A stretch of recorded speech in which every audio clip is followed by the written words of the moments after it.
할렐루야, 찾아가는 설교 오해선 목사입니다. 우리를 찾아오신 하나님의 말씀은 시편 1편 1절 2절 말씀입니다.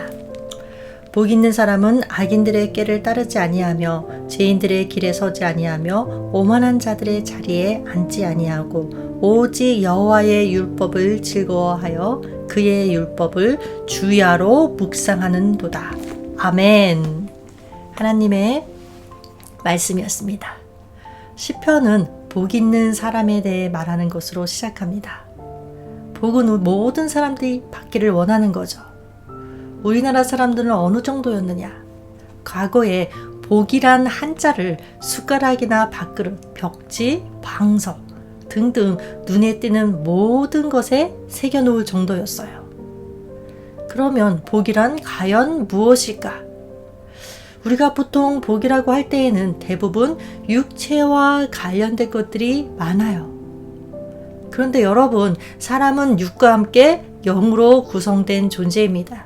그래서 육만 복을 누린다면 진정한 의미에서 복을 누린다고 할 수는 없습니다. 육의 복은 사실상 육의 소멸과 함께 사라지는 제한된 복이죠. 그러나 반면 우리의 영 어떠한가요? 영원합니다. 그래서 영이 복을 누려야 진정한 복이 됩니다. 이러한 점에서 진정한 복이란 사람들이 흔히 복이라고 말하는 세속적인 복의 개념을 훨씬 초월합니다. 그렇다고 해서 성경이 육과 관련된 세속적인 복을 무시할까요? 그렇지는 않습니다. 시편 1편에서 복을 나타내는 단어가 원어상 아쉬레인데 이 아쉬레란 단어가 구약 성경에서 모두 몇 번 사용되었느냐? 45회 사용되었어요. 그런데 놀랍게도 그중에서 39회가 세속적인 번영이나 물질적인 축복을 나타낼 때 사용되었다는 것이에요. 이를 통해서 성경이 세속적 의미의 복을 무시하지 않는다는 것을 알 수 있습니다. 그러나 성경이 이처럼 세속적인 복에 대해서 말하고 있음에도 불구하고 성경적인 복의 개념은 세속적 의미의 복의 개념을 훨씬 초월합니다. 예를 들면 예수님의 산상수훈에 나오는 8복, 즉 8가지 복을 보세요. 이 8복은 우리가 생각하는 복과는 전혀 달라요. 심령이 가난한 자는 복이 있나니, 애통하는 자는 복이 있나니, 온유한 자는 복이 있나니, 그러면서 쭉쭉 이어서 나오는 것들이 의에 줄이고 목마른 자, 긍휼히 여기는 자, 마음이 청결한 자, 화평케 하는 자, 의를 위하여 핍박을 받는 자, 이런 자들을 일컬어서 복 있는 자라고 예수님은 말씀하셨어요. 그런데 여러분, 가난, 애통, 핍박 이런 것들은 세속적인 복의 개념에서 보면 복이 아니라 오히려 불행입니다. 그럼에도 불구하고 이것이 진정한 복이 되는 것은 왜인가? 바로 영생복락의 천국과 연결되는 것이기 때문에 그렇습니다.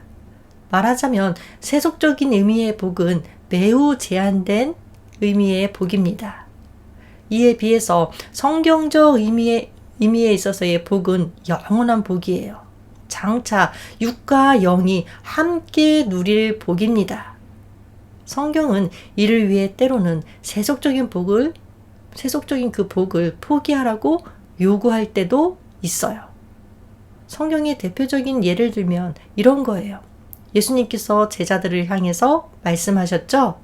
나를 따르려거든 어떻게 하라? 자기 십자가를 지라. 그리고 영생을 얻을 방법을 묻는 부자 청년을 향해서 예수님 뭐라고 말씀하셨죠? 모든 재산을 팔아 가난한 자들에게 나누어 주고 나를 쫓으라.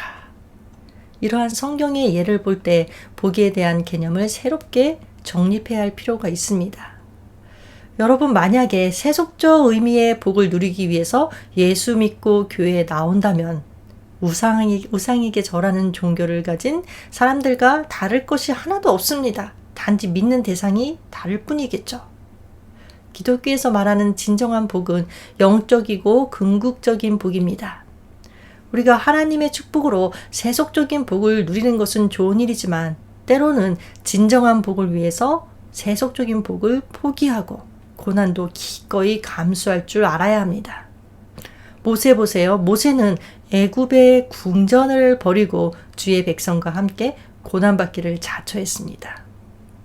또 주의 제자들과 초대교회 성도들도 기꺼이 핍박을 감수했습니다.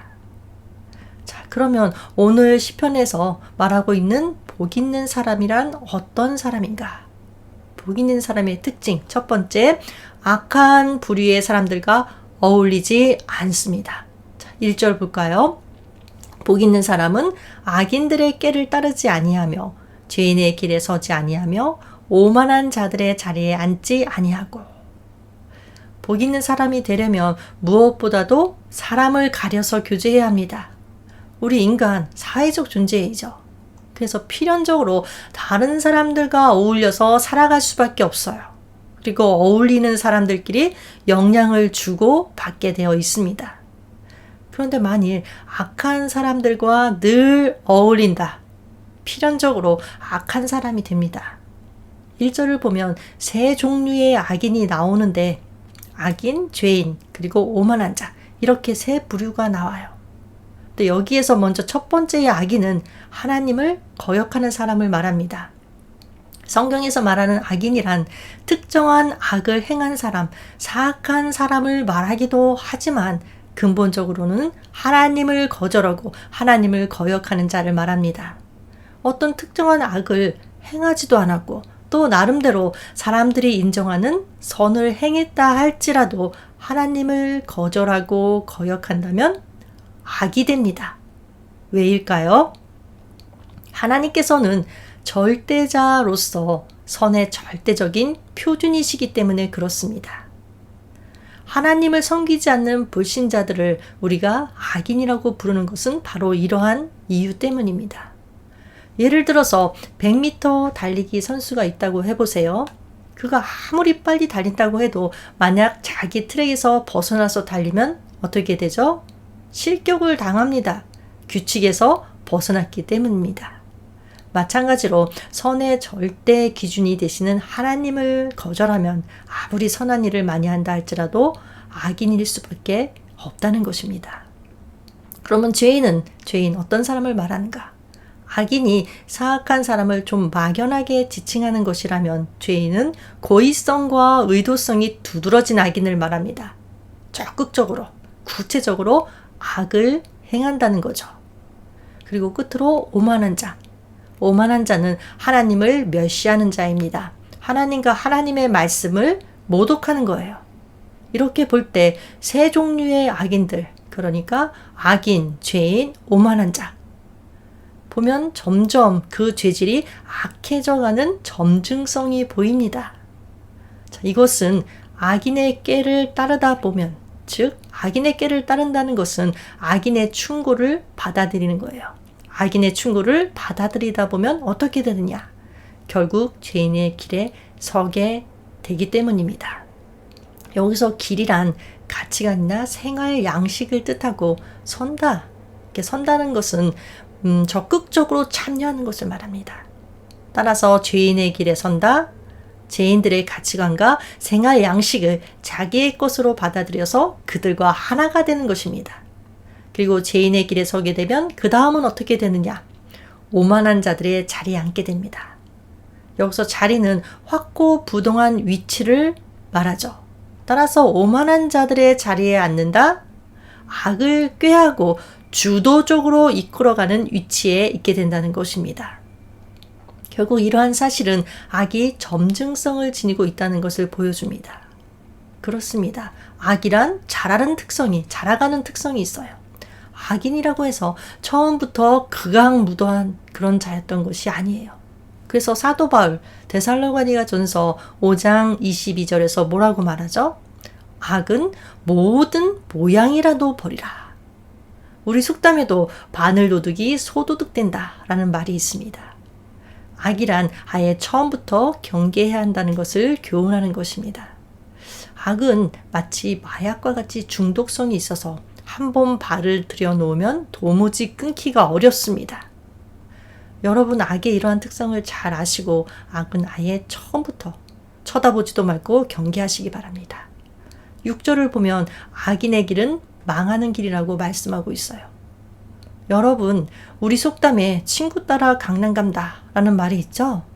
자, 어떤 친구를 사귀냐에 따라서 천국에 갈 수도 있고 지옥에 갈 수도 있다는 것입니다. 물론 천국과 지옥에 가는 것은 각 개인에게 달린 문제이지만 친구는 그것을 결정하게 하는 데 있어서 결정적인 역할을 한다는 것입니다. 그래서 잠언에 이런 말씀이 있죠. 지혜로운 자와 동행하면 지혜를 얻고 미련한 자와 사귀면 해를 받느니라. 하나님을 거스르는 사람들, 부정적인 사고를 가진 사람들, 입만 열면 비난하기에 바쁘고 짜증만 내는 사람들과는 여러분 어울리지 마시기 바랍니다. 입만 열면 하나님을 찬양하고 다른 사람을 존중하고 긍정적인 사고를 가진 복 있는 사람들과 교제하시기 바랍니다. 그래야 나도 복 있는 사람이 됩니다. 자, 지금까지 복 있는 사람은 악한 부류의 사람들과 어울리지 않는다고 했습니다. 이것이 복 있는 사람의 특징을 소극적인 측면에서 말한 것이라면, 두 번째는 적극적인 측면에서 복 있는 사람의 특징 2절에 나와 있습니다. 오직 여호와의 율법을 즐거워하여 그의 율법을 주야로 묵상하는도다. 자, 복 있는 사람이란 어떤 사람이냐? 오직 여호와의 율법을 즐거워하는 사람이다. 자, 여호와의 율법이란 하나님의 모든 가르침을 의미해요. 따라서 하나님의 가르침을 인생 최고의 즐거움으로 삼은 사람. 그래서 그 율법을 주야로, 그러니까 늘 묵상하는 자, 항상 묵상한다는 거죠. 이런 사람이 복 있는 사람이라는 것입니다. 근데 여기에서 묵상이라는 것, 우리나라에서는 주로 침묵하면서 곱씹어 생각하는 것을 의미하지만 고대 이스라엘에서 말하는 그 묵상은 실천적인 삶까지를 포함해서 묵상이라고 한다고 합니다. 자, 이것이 포인트죠. 여러분, 세상 사람들이 하나님의 말씀을 보면 참으로 따분하기 그지없습니다. 하나님 말씀처럼 사람의 자유를 규제하고 억압하는 것이 없습니다. 그러나 하나님을 사랑하는 사람에게 있어서 하나님의 말씀은 어떻습니까? 나의 영혼을 소생시킬 뿐만 아니라 지혜롭게 하고 또한 마음에 참된 기쁨을 주는 능력이 됩니다. 여러분, 아무리 교회에 오래 다니면서 신앙생활을 했다 할지라도 하나님의 말씀으로 즐거움을 누리지 못하고 다른 곳에서 즐거움을 찾으려야 한다. 그는 복 있는 사람이 아닙니다. 자, 시편 119편에서 시인은 이렇게 고백했죠. 내가 주의 법을 어찌 그리 사랑하는지요. 내가 그것을 종일 묵상하나이다. 이것이 바로 우리의 고백이 되어야 합니다. 그래야 진정 복된 자입니다. 하나님이 인정하시는 자입니다. 그런데 여러분, 오직 여호와의 율법을 즐거워하여 그의 율법을 주야로 묵상하는 자, 그런 자가 왜 복 있는 자일까요? 3절을 보면 하나님의 말씀을 묵상하는 자는 시냇가에 심긴 나무와 같아서 어떻다? 열매를 맺고 또한 그가 하는 모든 일이 다 형통하게 된다. 3절 말씀 볼게요. 그는 시냇가에 심은 나무가 철을 따라 열매를 맺으며 그 잎사귀가 마르지 아니함 같으니 그가 하는 모든 일이 다 형통하리로다. 자, 여기서의 시내는 자연천이 아니라 관계수로, 즉 주위에 물을 대기 위해 계획적으로 파놓은 수로를 말합니다. 그래서 사시사철 물이 흐르기 때문에 그 근처에 심겨진 나무는 어떤 상황에서도, 즉 가뭄이 와도 그 싱싱함을 유지하고 계절에 따라 열매를 맺습니다. 이처럼 하나님의 말씀에 삶의 근거를 둔 사람이 그렇다는 것입니다. 왜입니까? 하나님은 생수의 근원이시기 때문에 그렇습니다. 성경은 하나님을 생수의 그 근원으로 묘사하고 있죠. 그래서 하나님의 말씀을 삶의 기반으로 삼는 사람들은 상황이 어떠하든지 반드시 신앙의 열매를 맺게 됩니다. 자, 이사야서 55장 10절, 11절 말씀을 보면 이런 말씀이 있어요. 자, 읽어드릴게요. 비와 눈이 하늘에서 내려서는 다시 그리로 가지 않고 토지를 적시어서 싹이 나게 하며 열매가 맺게 하여 파종하는 자에게 종자를 주며 먹는 자에게 양식을 줌과 같이 내 입에서 나가는 말도 헛되이 내게로 돌아오지 아니하고 나의 뜻을 이루며 나의 명하여 보낸 일에 형통하리라. 자, 내 입에서 나가는 말도, 하나님 입에서 나가는 말도 헛되이 내게로 돌아오지 아니하고, 자, 하나님의 입에서 나오는 말씀은 열매를 맺게 한다는 뜻입니다. 그래서 형통하다는 것입니다. 그런데 여러분, 혹시 이런 생각 드시는 분 계신가요? 하나님은 형통하리라 말씀하시는데 내 삶은 왜 이렇게 형통하지 못하고 다 막혀 있는 것 같은가? 자, 성경에서 말하는 형통이란 내가 원하는 식으로 일이 술술 풀리는 것을 말하지 않아요. 물론 그럴 때도 있지만 근본적으로 성경에서 말하는 형통이란 하나님이 나와 함께 하시는 것을 말해요. 요셉이 감옥에 갇혀 있을 때 성경의 표현을 보면 감옥에 갇혀 있는 요셉에게 뭐라고 말하죠? 하나님이 함께 하심으로 형통하더라. 그러니까 상황이 어떠하든지 하나님이 함께 하심으로 인해서 그 상황을 잘 대처해 나가고 이겨내고 인내한다면 그것이 형통이라는 거예요. 인내 그 자체가 형통인 거예요. 왜냐하면 우리는 자연의 이치를 통해서 알고 있죠. 과실나무에 열매가 맺는 것은 철이 지나야만 가능하다. 그래서 말씀의 뿌리를 깊이 내린 사람은 어려움 가운데서도 조바심을 내지 않아요.